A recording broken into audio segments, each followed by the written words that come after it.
No vídeo de hoje, vamos falar sobre dois assuntos: o Templo do Espírito Santo e onde as igrejas se reuniam.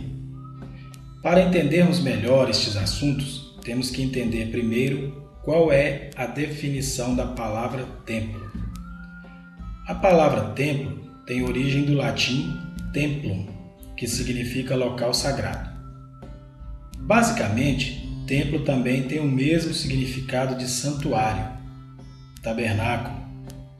E todas as vezes que essas palavras aparecem na Bíblia, traz uma ideia de morada, habitação ou casa, mas não se referindo a uma habitação normal e sempre ligado a coisas sagradas ou espirituais. O tabernáculo, que era um templo móvel, foi construído para a habitação temporária de Deus e era onde o povo de Israel oferecia os cultos e os sacrifícios. Tempos depois, Deus permitiu que Salomão construísse um templo fixo em Jerusalém, e em nenhum outro lugar era permitido oferecer sacrifícios ou levantar um altar para adorar a Deus. Todas essas coisas eram temporárias e transitórias, até que viesse Cristo. Por isso, Cristo disse: "Destruam esse tabernáculo e eu o reconstruirei em 3 dias."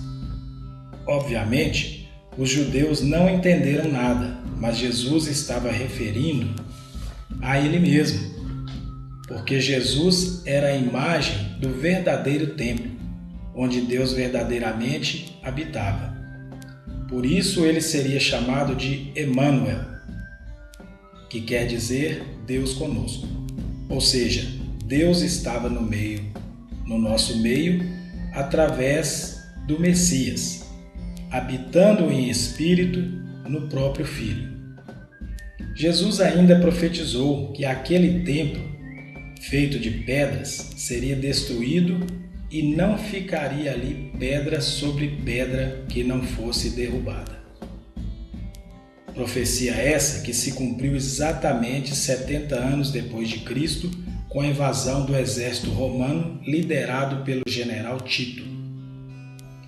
Se Jesus profetizou a destruição do templo e os apóstolos ensinam que o Altíssimo não habita em templos feitos por mãos de homens, como será então a habitação do Criador na nova aliança? Vejamos, então, o que a palavra fala. No capítulo 3, versículo 16 de Coríntios, diz que aqueles que creem em Jesus Cristo são o templo do Espírito de Deus. No capítulo 6 do mesmo livro, no versículo 19, encontramos a mesma afirmação. Já na primeira epístola de Pedro, no capítulo 2, nos fala que somos como pedras vivas, edificadas como casa espiritual, para oferecer sacrifícios espirituais a Deus por meio de Jesus Cristo. Portanto, Deus não habita em templos feitos por mãos de homens. Ele habita dentro daqueles que nasceram de novo, não os que nasceram da carne ou da vontade do homem, mas da vontade de Deus. Esse, então, passa a ser o templo do Espírito. Maravilhoso, não é? Por isso que quando Jesus foi interrogado pela mulher samaritana a respeito de onde seria o lugar certo para se adorar a Deus, ele respondeu: "Vem a hora e já chegou, que nem neste monte e nem em Jerusalém adorareis o Pai, porque Deus é Espírito e importa que seus adoradores o adorem em espírito e em verdade." Mas onde então os cristãos reuniam para ter comunhão? Bem, como os primeiros convertidos eram judeus, eles até tentaram ir no templo de Salomão, glorificar a Deus por terem recebido o Messias.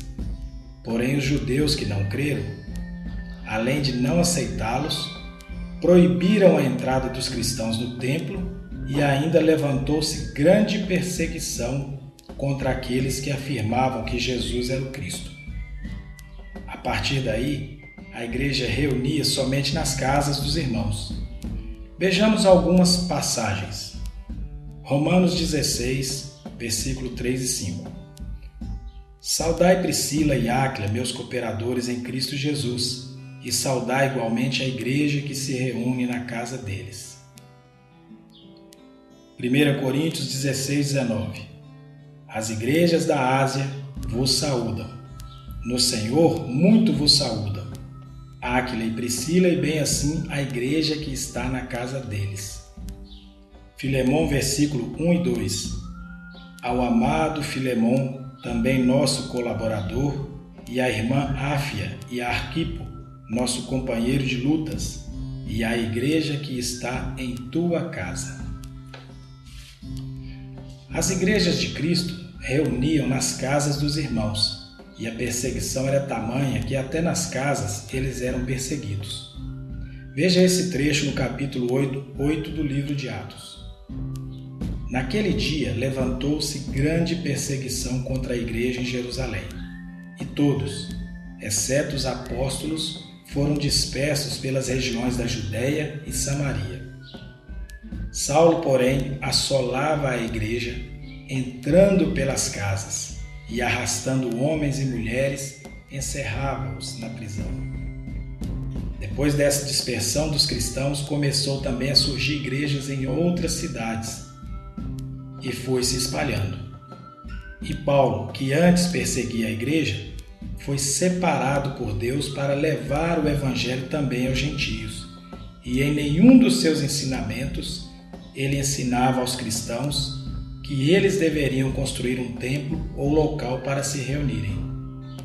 Era necessário que os cristãos entendessem que eles de fato eram o templo do Espírito Santo, e que onde 2 ou mais estiverem reunidos, em nome do Senhor, ali ele estará.